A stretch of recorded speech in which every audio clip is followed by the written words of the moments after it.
Welcome to Classic Comedy of Old Time Radio. I'm your host, Ron Eckelbarker. Another day in the life of Riley is coming your way. This is episode 90 of The Life of Riley, entitled Job Promotion Exam. It originally aired on December 8th, 1945.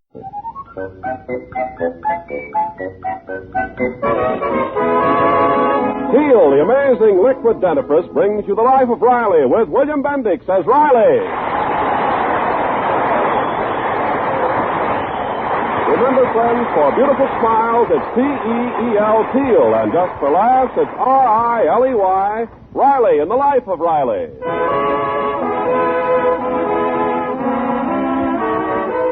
If you're meeting Chester A. Riley tonight for the first time, be prepared for a happy man who goes out of his way to change that condition.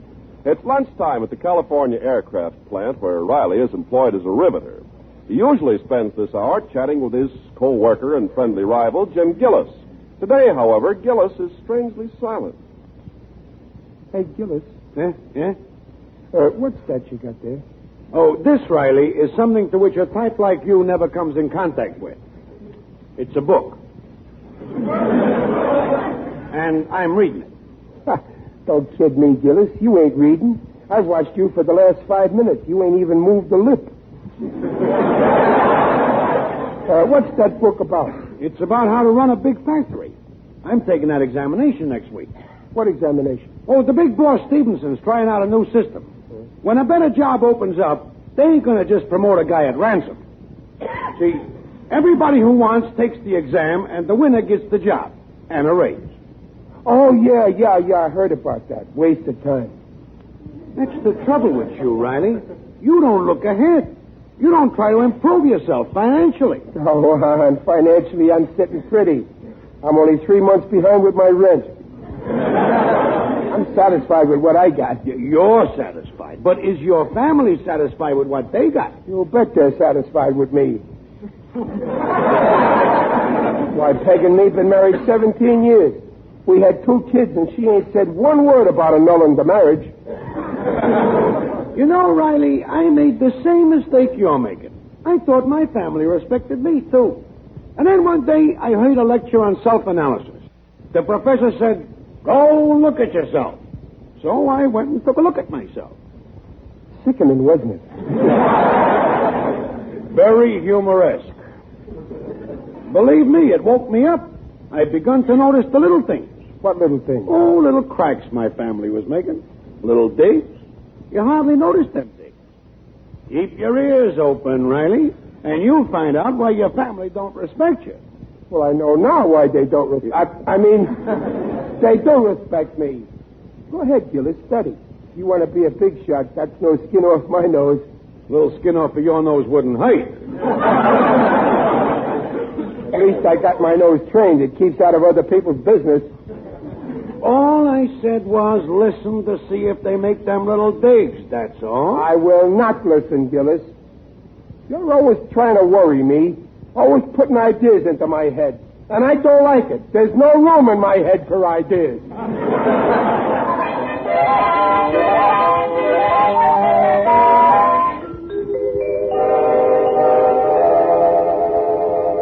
Oh, Babs, get your father's slippers. I see him coming up the walk. Right away, Mother. My, the poor darling. He looks so tired. Yeah, poor Pop works like a horse. Yes.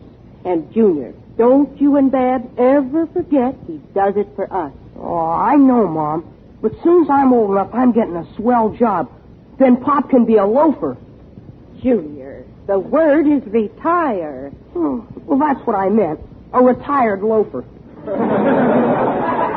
Oh, I better fold up the paper. Pop likes it nice and neat. Hey, come home. Oh, you're in here, dear. Oh, hello, Dumpy. Hello, Riley. Hi, Junior. Hiya, Pop. Hey, your shoelace is untied. Oh, yeah, I know. My, it's time you got some new ones, dear.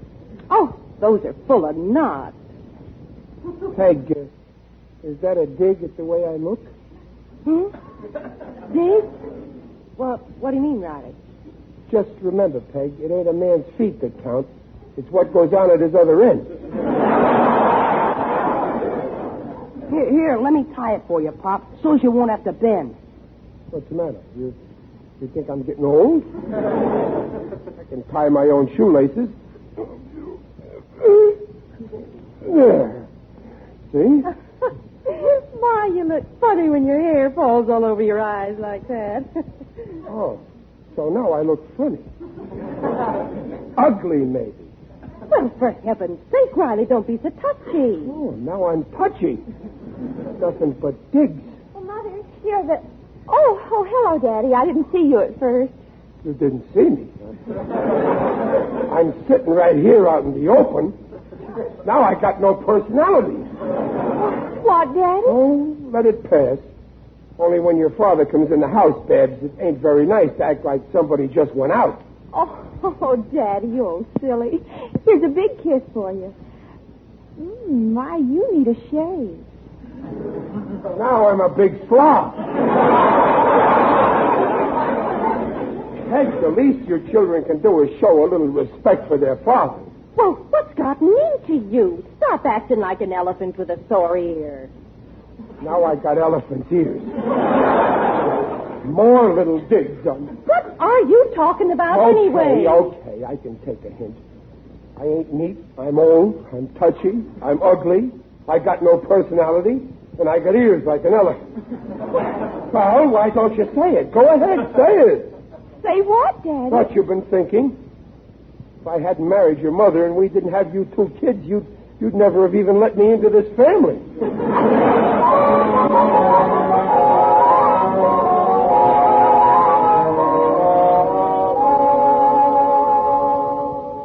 Ears like an elephant.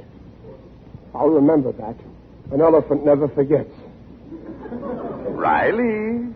Oh, Riley. Huh? Who's that? It's me, Riley. Your conscience. Oh. Well, beat it, conscience. You're always pestering me. Like last March when I was filling out my income tax. Yes, I had quite a battle convincing you that you can't list a slot machine as a dependent. Get away from me. I've got enough troubles. I know, Riley. You're worried that maybe Gillis was right about your family. They don't respect you. After all I've done for them. Just what did you ever do for them? I give them anything they want. Only yesterday, Junior asked me for a dime, and I gave it to him. Yes, but you made him give you 2 nickels for it. And last week, when your poor wife wanted a new hat, she didn't get it. Well, I was broke. That's what you say. No, honest I was. From the bottom of my feet to the top of my head, I was flat. Then why don't you do something about it? Get a better job. How can I? How? Go back to night school and study for the exam. Unless you'd rather have your family ashamed of you. Oh, I couldn't stand that. I'll go back. I'll study. I'll pass that exam. That's the spirit, Riley. I'll be a big success someday. I'll prove that my wife wasn't throwing away her money when she spent her last $2 for our marriage license.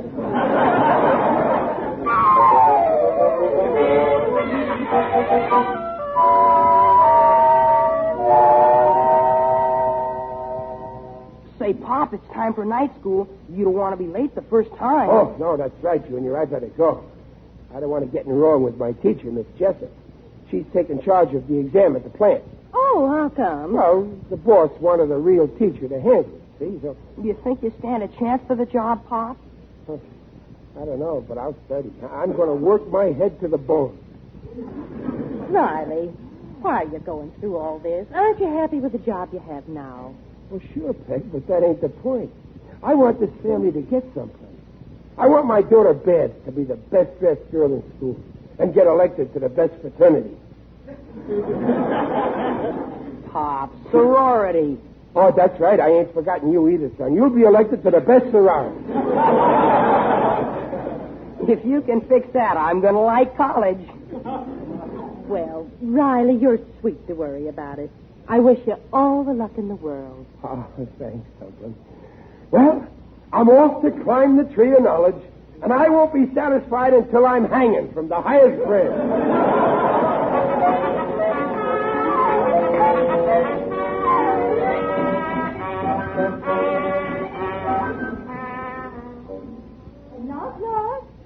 begin your first session at night school with a very simple type of algebra problem. Come in. Good evening, Miss Jessup. Teacher? Oh, Mr. Riley. Pray tell me, what are you doing here? I come to get educated. I repeat, what are you doing here? Your record last year was unbelievably deplorable. Oh, well, don't worry, teacher. This year is going to be believable. I got a reason to work hard now. I want to take that test for the new job at my plant. Oh, you are? Mm-hmm. Well, now, that's most commendable. I shall do my very best to help you. Oh, thanks, teacher. I hear that you're in charge of that exam. Yes, that's correct.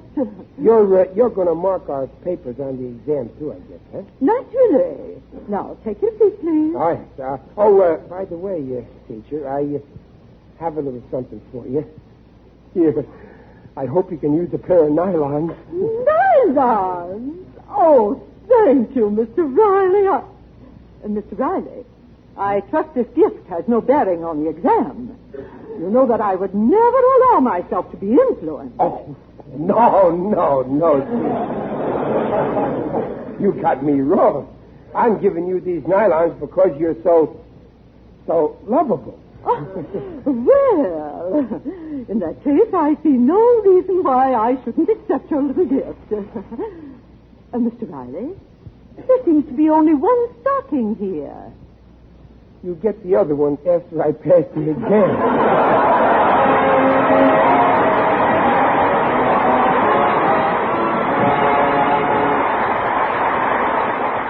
Teal has just brought you the first act of The Life of Riley, and we'll be back with night school student Riley in just a moment. Meanwhile, this is Ken Carpenter. You know, people used to be real shocked when we told them they were grinding cavities into their own teeth, grinding in ugly cavities at the gum line by the daily use of toothpastes and powders containing harsh abrasives. But now millions of people use Teal to avoid such damage. Millions of people know that Teal cleans teeth without abrasives. They realize the tremendous importance of that fact to the beauty and well-being of their teeth. But do you realize that importance? Do you know that out of every 10 adults, 8 have receding gums, and that when gums recede, softer parts of your teeth are exposed, 25 times softer than tooth enamel? Yes, it's a fact. And those softer parts are easily damaged by daily brushings with toothpaste or powder containing harsh abrasives. The chances are 8 in 10 you're risking ground-in gum line cavities right now, unless the dentifrice you use contains no such abrasives. Well, Teal alone of all leading dentifrices contains no abrasives, cleans teeth safely and gently with a patented ingredient. Therefore, Teal protects teeth from ground-in gum line cavities as no other leading dentifrice can. The Teal way takes 1 extra minute a week to make teeth look their sparkling best safely. Just follow the easy directions on the package. Everybody loves the tangy flavor of Teal, its refreshing aftertaste. Insist on T-E-E-L, Teal, the safe, liquid dentifrice. And now back to The Life of Riley with William Bendix as Riley.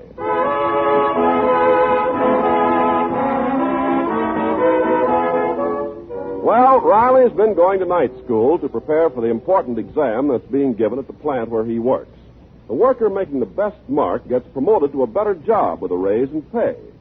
Now, the time has come, and poor, scared Riley is walking to the examination room, where he's stopped by a shifty-eyed man named Benny. Riley, just a minute. Oh, hello, Benny. Benny, is that the room where they give the exam? Yeah. You taking it, Riley? Yeah. Yeah, I gotta go in now. Hey, listen, Riley. Want a tip on today's winners? Well, you know I never bet on horses, Benny. I gotta go inside now. Oh, you got me wrong, Riley. I'm branching out. Instead of the ponies, I'm in the educational racket. Now, I got here... No, I gotta go, Benny. I'm almost late. Better late than helpless, chum. Listen, you're taking the exam to win, ain't you? Natch. So I can put you onto a good thing. Straight from the feed box. I got here all the winning answers. Right here on this little cheat sheet. What? Well, Benny, how did you get the answers? Oh, I know my way around. Same as at the track. Now, with these here answers, you'll win by 10 lengths. Slip me $2 and it's yours. But it ain't honest. What do you mean it ain't honest? I take an oath these are the correct answers. Come on, Riley. Slip me a deuce. This is a sure thing. No, I ain't no cheater. Anyhow, I ain't got no dough. I hate to see a lovely character like you get left at the post. But I'll tell you what I'll do. I'm putting these answers here in your pocket, see? No, I don't want it. Take it back. It's in your pocket. Why make a fuss? If you don't use it, you owe me nothing. If you do and it pays off, I'll see you around for my cut. So long, chum. Keep your nose out in front and ride to win. No, Benny, come here. Take it back. Benny, I don't want it now. Who's making all this noise? Oh, it's you, Mr. Riley. If you are not inside in 10 seconds, I won't permit you to take the exam. Oh, wait, Miss Jessup, please. I've been training for this race. You can't scratch me now.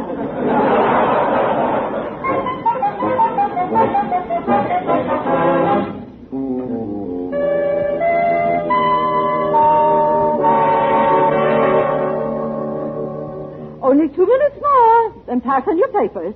2 minutes. 4 answers to go. Oh, gee, these are tough. I'll never make it. There's only one way I can get these answers and win. Riley. Listen, Conscience, beat it, will you? Riley, don't touch that cheat sheet. I ain't touching it. You're pulling it out of your pocket. Put it back. Well, I can't. It won't let go. Riley, don't look at it. Just one little peek. It's not for me. It's for my wife and kids. They'd rather have you lose than cheat.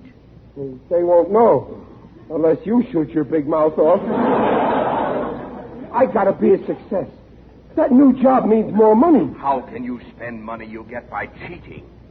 I'll force myself. Think of your family. They'll hate you if they find out. You're right. You're right. I mustn't do it. I won't cheat. Throw that sheet away. Yeah, look, I'm throwing it away. Mr. Riley, what's that you just took out of your pocket? My hand. And what is in your hand? 5 fingers. A thumb, a pinky, and a few middle fingers. Let me see that paper you took out of your pocket. Oh, wait, I'll read it to you. Never mind, I'll read it myself, thank you. Here's Miss Jessup. Oh, I was afraid of this. Mr. Riley, I never thought you'd stoop low enough to cheat. No, I didn't cheat. I took it out to throw it away, Miss Jessup, honest. Mr. Riley, hand in your examination paper. Yes, teacher. Now you can go. I shall report your disgraceful conduct to your employer, Mr. Stevenson. But I didn't cheat. Please, leave this room. Okay. I'll go.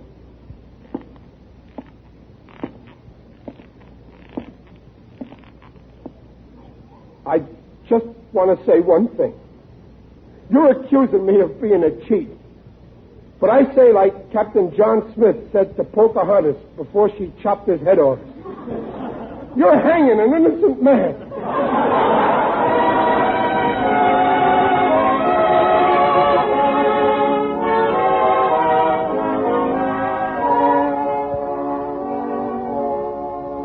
Is that you, Riley? Hello, Dumpling. Hello, Daddy. How did the exam go this morning, dear? It went. Well, that's fine. I'll bet you can't wait for the results. I can wait. Oh, is that you, Junior? Yeah, it's me. Why, Junior, dear, you've got a black eye. Oh, gee, what a shyness. Junior, how many times have I told you not to go around fighting? Who was it? Shorty Gillis. But I had to do it. You got no business. I did it for you, Pop. I can fight Shorty myself. What do you mean you did it for me? Well, he called you a name. He said you were a cheater. Forget it, Junior. Go wash your face. Go. Just a minute, Junior. He called your father a cheat? Yeah. He said that Okay, Pop... Junior, that's enough. Peg, I guess I might as well tell you myself. Well, what happened, Daddy? Well, At the exam this morning, Miss Jessup accused me of cheating. Cheating? Why, that's ridiculous. What made her do that? I don't know. Just because she found the answers in my hand. Oh, Dad. But it was an accident. I just happened to pick it up. But where did it come from, Daddy? Well, my pocket. Oh, your pocket? But I wasn't cheating, honest. I swear. I was going to throw it away. You see... Riley, if you say you didn't cheat, that's good enough for us. We believe you. Of course we do. Your word's good enough for us, even if you did it. Gee, you're a wonderful family. I don't deserve such a wonderful family. Now, dear, don't talk like that. Well, it's true. I disgraced you. The whole neighborhood will know from Gillis, that scandal mongrel. And not only that, my boss will probably fire me for this. Well, I don't care. The main thing is you didn't do it. Now, come on, dear. Eat your supper. You'll feel better. No, Peg, I ain't got no appetite. I'm going outside and blow my brains out. Riley! Oh, no, just with some fresh air.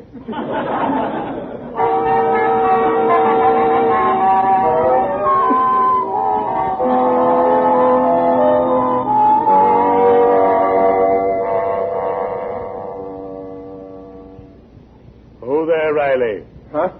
Who's that? It is I, Digby Odell, the friendly undertaker. Oh, hello, Digger. You're looking fine, Riley. Very natural. Well, maybe so, but that ain't the way I feel. Tell me, Digger, were you ever in a tight spot where you didn't know which way to turn? Sort of all boxed in? Not I personally, but I know what you mean. And what's troubling you, Riley? Well, I don't feel like talking about it, Digger. Oh, you know me, Riley. I'm your friend. If you're trying to hide something, I'll be glad to cover you up.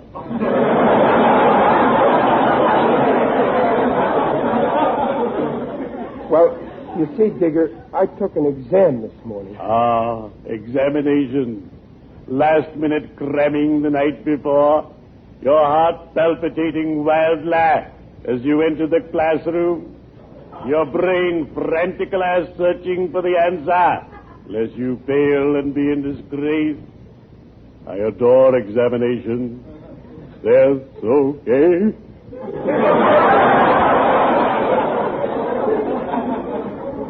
Well, this one wasn't. I was accused of cheating. But I didn't. I swear, Digger, I know you wouldn't cheat, Riley. I've known you for years, and you've always been honest and above ground. You mean above board? Above ground is better, believe me. The worst of it is, this exam was run by the plant, and now my boss will probably fire me. Oh, my word, I just saw your boss a few moments ago, going into your house with Miss Jessup. My house? They come to fire me. I know it. I gotta get home. I need that job. If I have to, I'll get down on my knees and beg for it. No, Riley, be a man. Beat him to the punch. Resign before he fires you. You're right, Digger. I got my pride. Speak right out. Tell him you don't have to take his cuff, even if he is the kingpin. Kingpin. And head of the plant. And head of the plant. That's just what I'll say. And someday he'll be sorry. He'll beg me to come back. That's right. So just be patient, like I am. In my profession, we have a saying. Everyone comes to him who waits. Cheerio.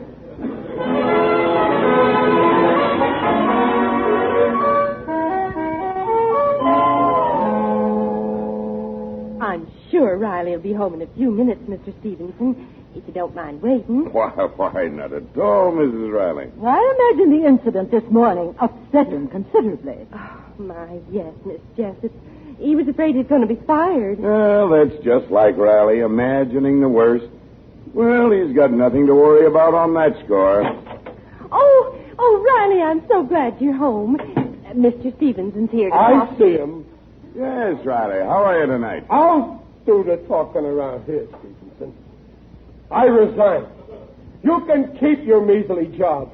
I wouldn't work for you if you paid me. Riley, what are you saying? Now, hold on a minute. I don't Riley. have to take no guff from you, even if you are the kingpin head of the plant. Riley, will you be quiet? No, Peg, I got my pride. Just a moment, Mr. Riley. Yes, teacher? If you'd allow Mr. Stevenson to get a word in, you'd learn that he's not here to fire you. Wait a minute. You mean I'm not fired? Of course not. You've still got your job. Yes, Riley. And you can have it for life. What a revolting development. We realize that you had an opportunity to cheat this morning, but we know now that you didn't. I'm proud of you, Mr. Riley. Well, so am I. But how did you find out that I didn't cheat? Well, that sheet I caught you with had all the right answers. Yet when I read your paper, I discovered that you were the only one who had every answer wrong.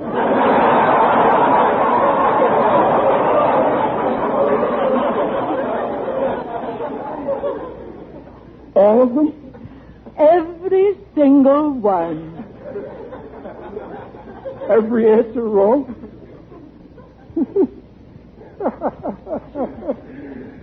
Ain't that marvelous?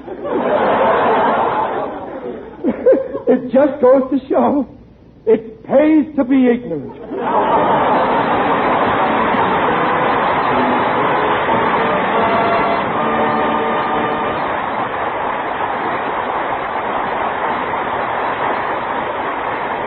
Riley's will be back in half a minute. If you're smart, you'll start using Teal on your toothbrush right away. Teal instead of toothpaste or powder. Teal protects teeth from ugly gum-line cavities. Cavities ground in by the daily use of toothpastes or powders containing harsh abrasives. Teal cleans teeth without abrasives, avoids the risk of such unnecessary cavities. Ask for T-E-E-L. Teal, the safe, refreshing liquid dentifrice.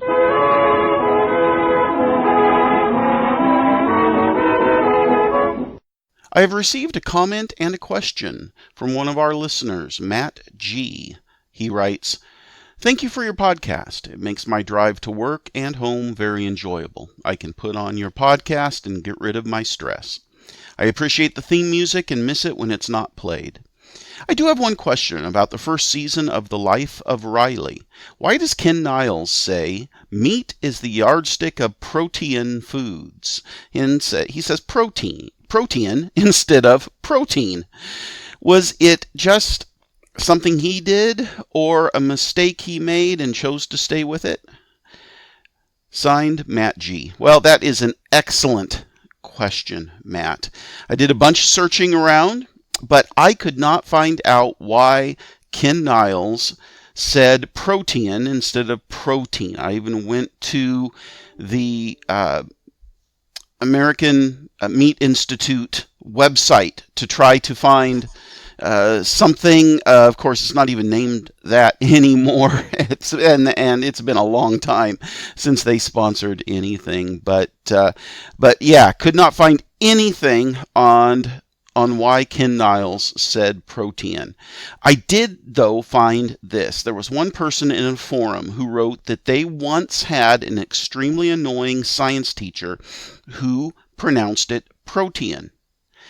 So all I can guess is that some people just pronounce it that way, and at least one person who did was annoying. So I don't know if that answers your question, Matt. Maybe it's just one of those eternal mysteries. But thanks for listening. I'm glad you are enjoying it. Now, please send your questions and comments, as Matt did, to host at ClassicComedyOTR.com. Come back next Friday for another episode of The Life of Riley. And check in on Monday for the next installment of My Favorite Husband. Until next time, in the words of Ricky Gervais, I've never worked out what the moral of Humpty Dumpty is. I can only think of don't sit on a wall if you're an egg.